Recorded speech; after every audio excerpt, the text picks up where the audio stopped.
Adam was finishing up his evening chores. Another day for the boy as it came to a close. His shadow stretched out towards the forest. He was tired and was barely paying attention. A foul odor assailed his nose. Stopping, he smelled himself. Did he have some manure on him? No, that he was sure. Oh, his mother would probably want him to wash up before eating. What a pain! Unseen by him, a creature followed with a weird gait. It eyed the boy's shadow hungrily, creeping forward until it reached the boy's shadow. Adam felt woozy as he kept walking. Welcome to Mythical Phylogeny Adventures. I'm your guide, Jason. Today we meet a dangerous monster which preys on your shadow, the wicked Sigbin.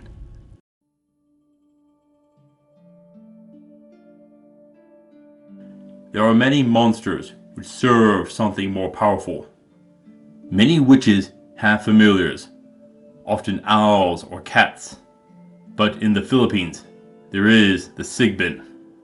It is a strange-looking creature with back legs too long to properly walk on all fours.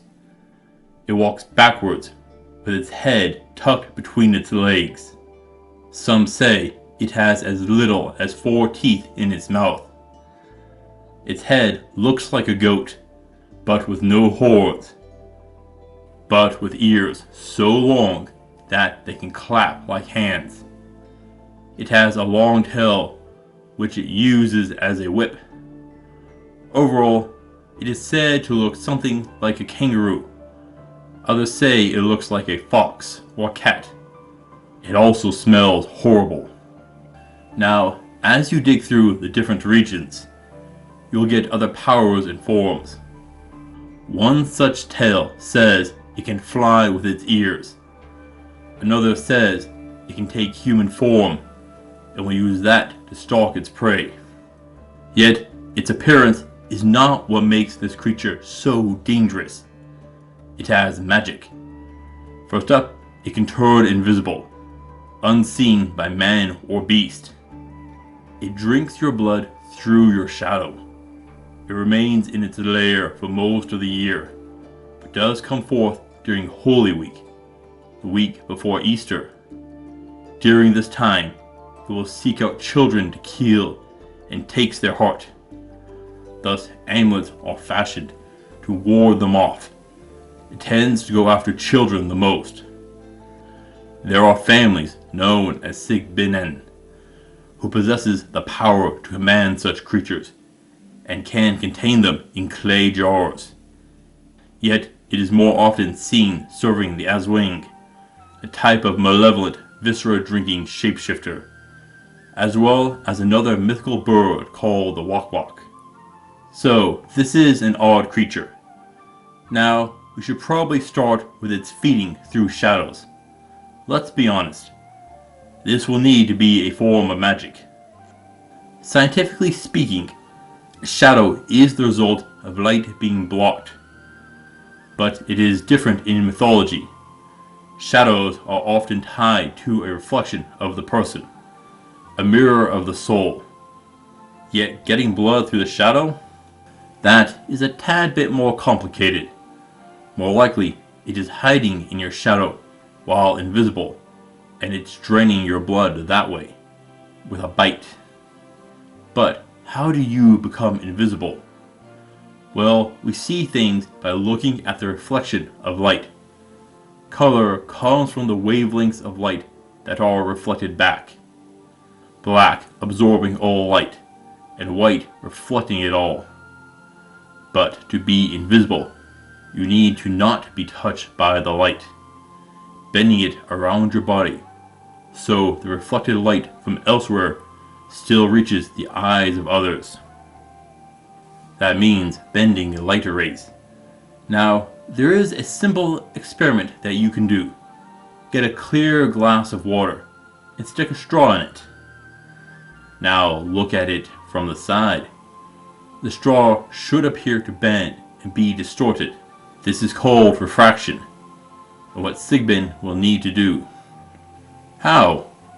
Well, moving from one medium to another alters how light reflects. So, does Sigbin coat itself in a fluid to do this? No. Surely by now you know that light moves insanely fast. A thin layer of fluid around it wouldn't work. But if it could get a larger field, then maybe. And the largest field around it would be the air. Do you remember how it is said to smell badly? What if it was exuding some kind of gas from around its body which has a different refraction rate than normal air? Since the smell has a large area, this might work. Now, trying to pinpoint this gas is difficult.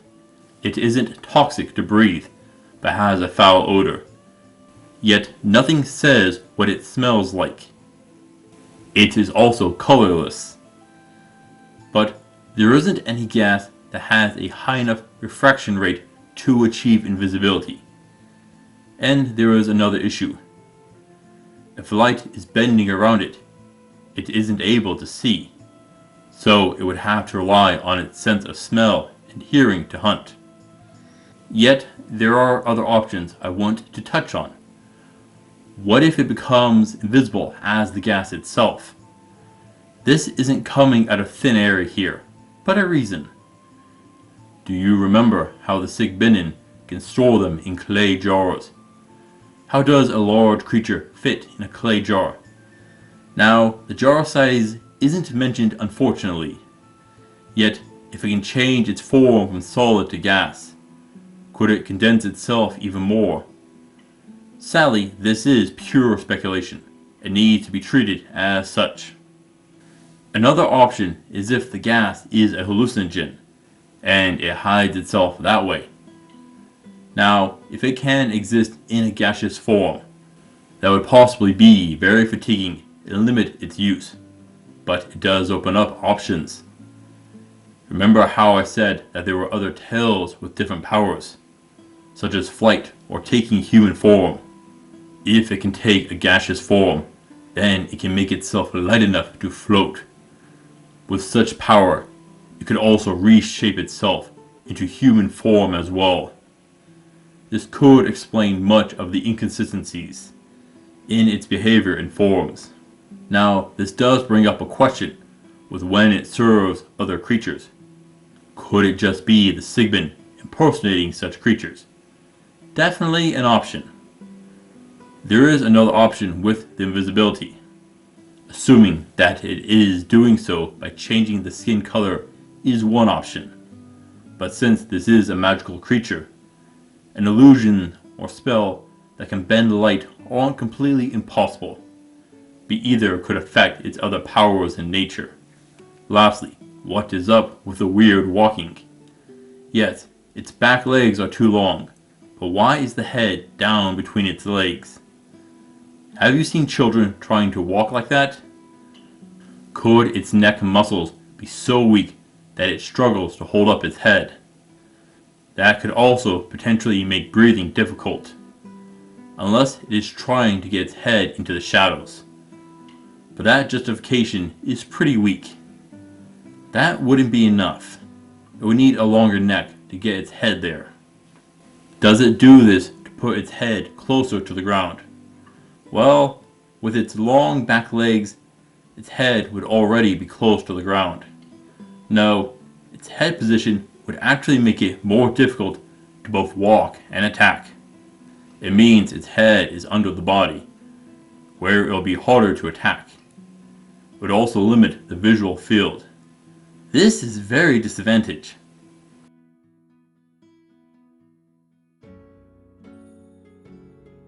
How do you defeat Sigbin? Well, there are spells and incantations which offer protection. Those are the first things you should seek. Now, if you don't have that, you need to find it. It has invisibility, but it does smell. So that is your first clue. But we know what it will go after, your shadow. You could blindly attack shadows for it, but there are a couple of options for its invisibility. If it is a spell, there is a chance that it has a limit to how much light it could take before it breaks. But if it is able to take a gaseous form, that would be more difficult. Potentially, cold magic could make it more difficult to hold this form, but fire could do the opposite. It could make holding its form much harder to maintain. The cloud in a connected form. Both could be useful here, just in opposite ways. Of course, there are other spells that would pick it up. A sense thought spell, or see invisibility, should work here. In a fight, it is a little weird. It will struggle to bite you without pulling its head out from under its body. Most sources don't speak of claws on its hands, but we can assume that it has some, to be safe. But it does have teeth. As for armor, it wouldn't hurt. There doesn't seem to be much difference with chainmail, gambeson, or plate here. Its teeth aren't said to be that long to really pierce any of it. Yet there is one thing that may discourage its attacks. It goes after shadows. So don't have one. If you have a spell to make yourself glow, you won't have any shadow for it to hide in or drink your blood from. Perfect. The perfect enchantment for this fight, and a spell that you should bring forth. There is nothing talking about holy or nature-based magic directly. However, there are defensive magics and amulets which can ward it off. Still, I would warrant that holy magic should have great potential at laying it low. Though it is most active around the week of Easter. Potentially, it chooses this time due to the will of its master, or that the clerics are preoccupied with preparations for the holiday. This is one of the few things which suggests weakness to holy magic. Sadly, there is one thing with the Sigbin to address. It often serves a master, either human or another monster. That will make the fight harder right there, and you will need to adapt. Sadly, your foe will range from human to monster, and each will need to be addressed differently. We will need to look at each of those at a later date. Due to its blood-draining nature, I make sure to have healing potions ready. Overall, Sigbin doesn't have the greatest physical strength, but is a powerful stealth fighter. So long as you can purge the shadows and deprive it of its main method of attacks. Be vigilant of its invisibility, so keep your nose up. Regardless, your best method is to be proactive and set up the defensive spells. Overall, I need to give Sigbin a 3 of 10 for difficulty. Once you find it, you can quickly gain the advantage.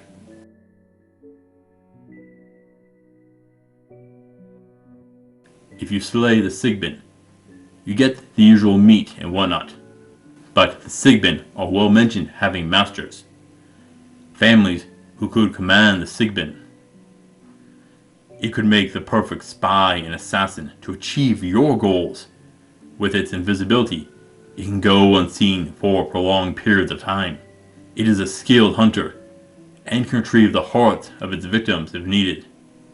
And if it gets caught, who would tie it back to you? I mean, it's not like that you are known for keeping it in clay jars. Okay, well, this is questionable. This isn't the most noble of creatures, and if you control one, you're probably of the same mind. So having one by your side will likely gain you enemies. Are you willing to have them? Overall, I would say it is a poor addition to have. I mean, you'll need to feed it. And where are you going to get the food for it? You'll make a lot of enemies very quickly. And it may be difficult to get it to work outside of Holy Week.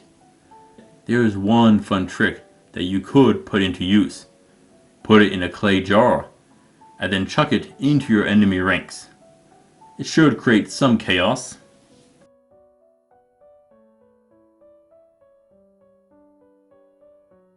Adam stumbled.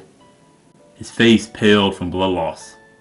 He looked about and didn't see anything, but his father did. The seasoned adventurer saw something was wrong. He ran through the causes and jumped on his thoughts. Grabbing his pack, he rummaged about for a bottle. Chucking it by his son, it shattered and let off a spell. The crude outburst of magic dispelled any other spells about. Simple, but it exposed the Sigbin. It hissed at the man as he swung his heavy weapon down on it, finishing it in one swing. He went right to his son and lifted a healing potion to his lips. Within a few minutes, he was fine, though his father's worries persisted.